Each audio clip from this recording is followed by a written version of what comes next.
Buenas noches, señor presidente, señor secretario, gracias por la invitación y a todos ustedes por estar aquí con nosotros.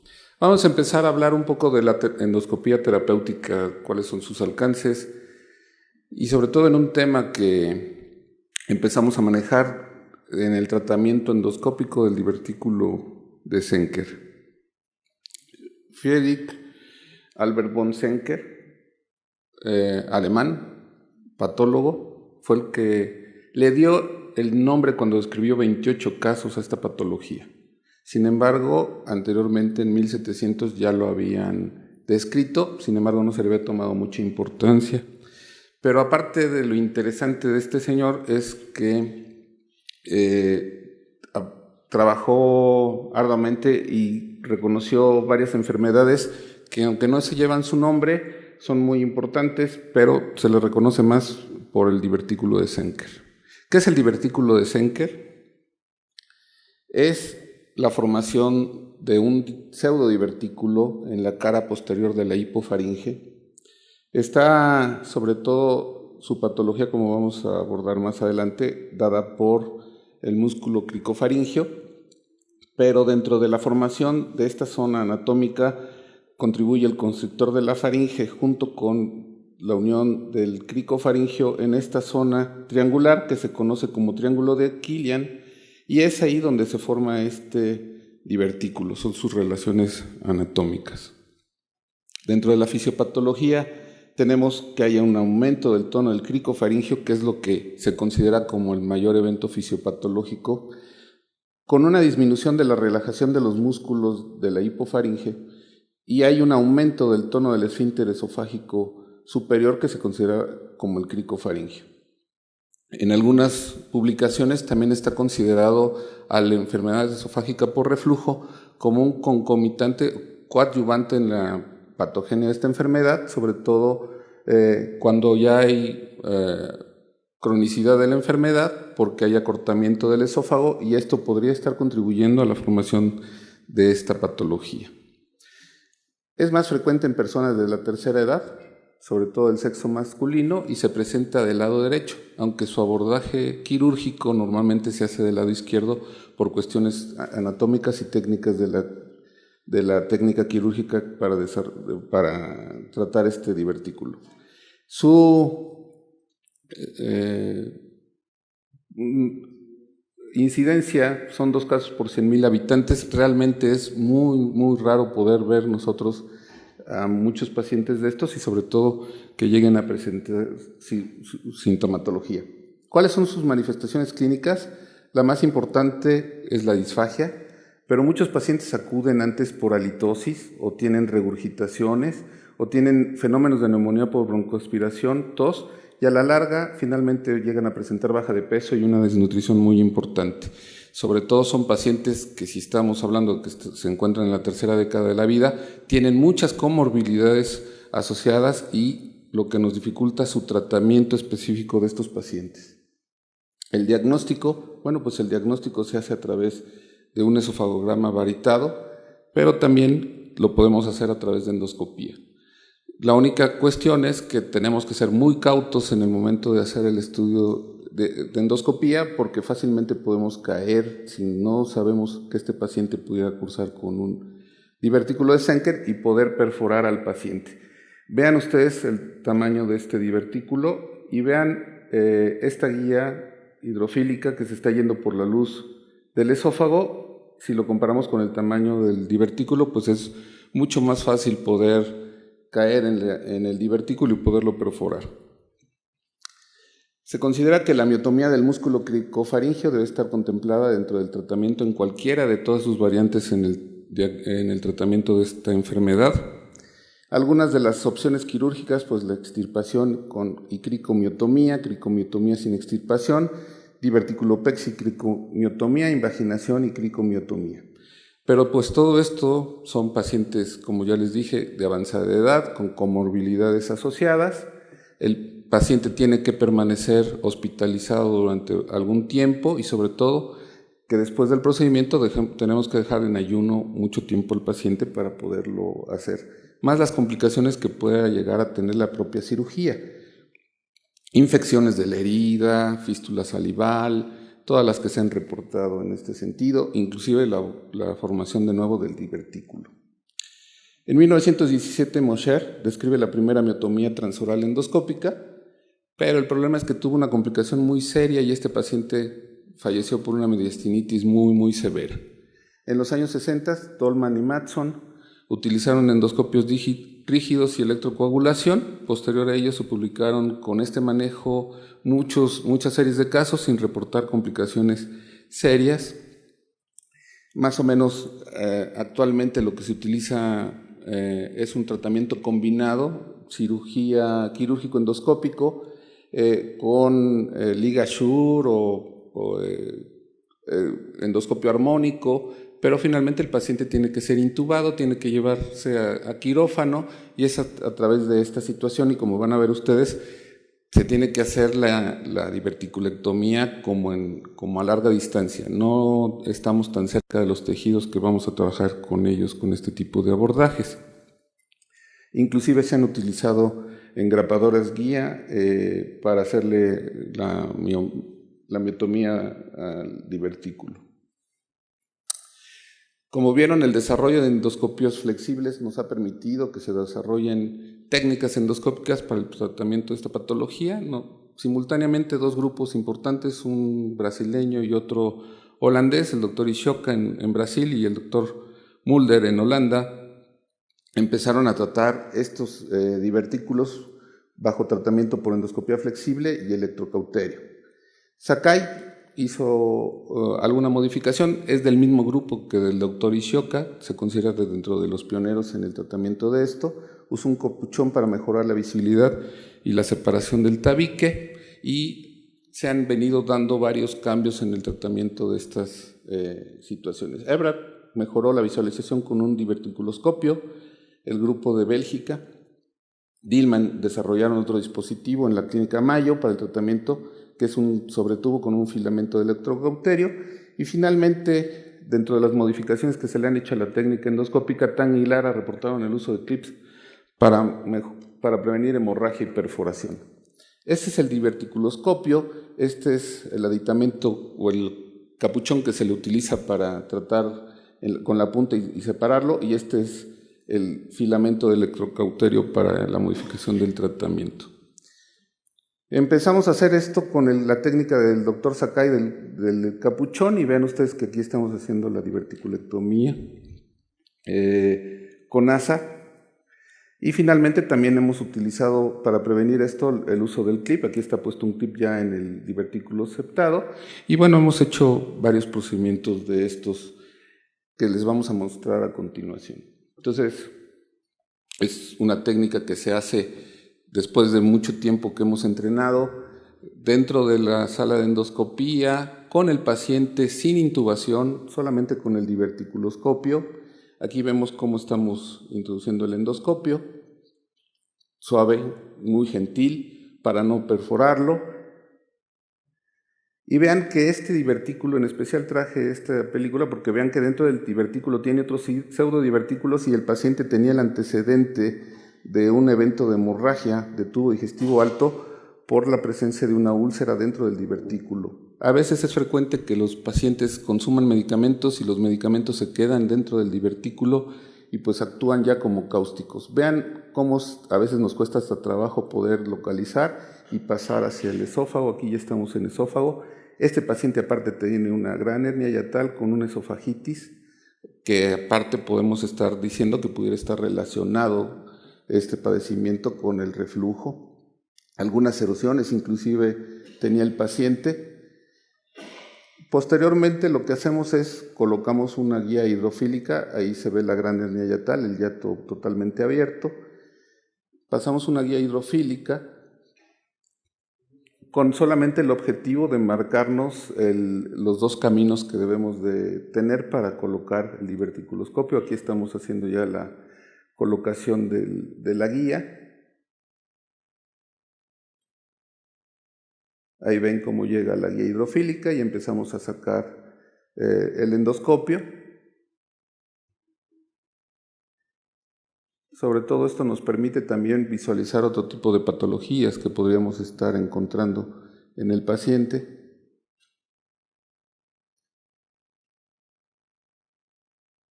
Ahí finalmente ya extraemos el endoscopio y cambiamos al sobretubo. Aquí ya ven cómo se mete sobre el diverticuloscopio. Aquí ya se están haciendo las maniobras para poderlo dejar hasta el fondo del tubo y nos volvemos a introducir el endoscopio. Lo que hace la diferencia es que ya no nos metemos a través de la boquilla, lo hacemos a un lado de la boquilla para poder atravesar esta parte. ¿Por qué? Porque el diverticuloscopio es muy grande y ya no cabe dentro de las boquillas, entonces no nos permitiría hacer este movimiento. Sin embargo, el propio diverticuloscopio nos protege de alguna mordedura los endoscopios. Si ven, el paciente no está intubado, aparte, y está en una sala de endoscopía normal. Ahí ya estamos avanzando otra vez sobre la luz del esófago y lo que vamos a hacer es avanzar el diverticuloscopio.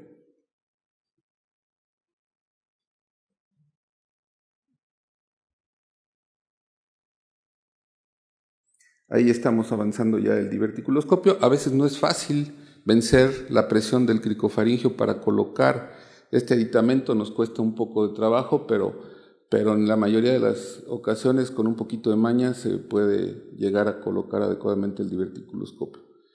Finalmente, ya que una vez que está colocado el diverticuloscopio, retiramos la guía hidrofílica. Ahí van a ver cómo ya se están haciendo las maniobras para colocar el diverticuloscopio.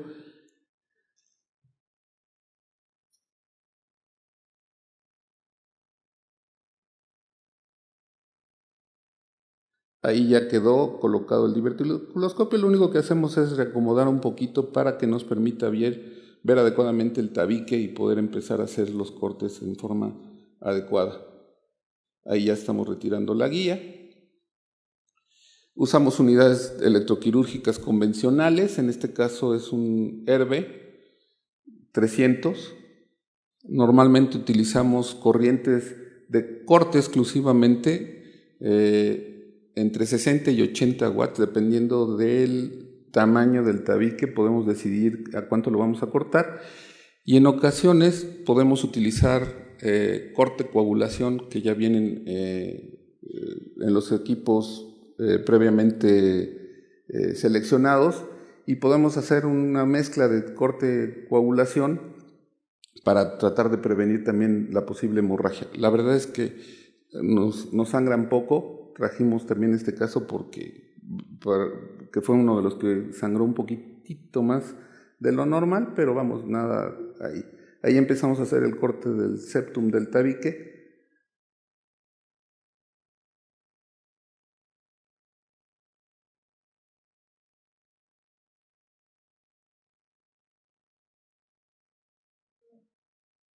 Vean que nos da o nos permite la estabilización totalmente segura. Este aditamento no se nos mueve ni el equipo. Protegemos vía aérea porque si empezara el paciente a presentar hemorragia o salivación excesiva, finalmente aísla la presencia del diverticuloscopio de la vía aérea. Entonces eso es algo que también nos beneficia con el uso de este aditamento. Ahí seguimos ampliando el corte. ¿Cuánto es lo que cortamos? Tratamos de llegar a 1 centímetro por arriba del borde del divertículo.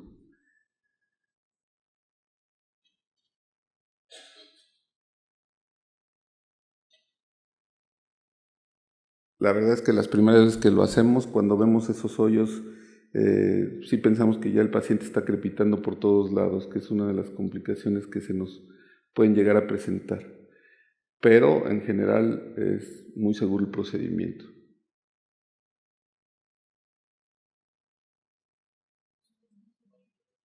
Y aparte, bueno, el procedimiento, como ustedes ven, está editada la película, pero no tan editada. Realmente se hace en unos 10, 15 minutos cuando ya se está teniendo la experiencia suficiente. Este procedimiento se llega a hacer en unos 10 o 15 minutos exclusivamente. Hay un poco de hemorragia, la cual con corriente de coagulación, podemos controlarlo sin tener ninguna complicación mayor, y ahí seguimos ampliando el corte del septum del crico, rompiendo las fibras.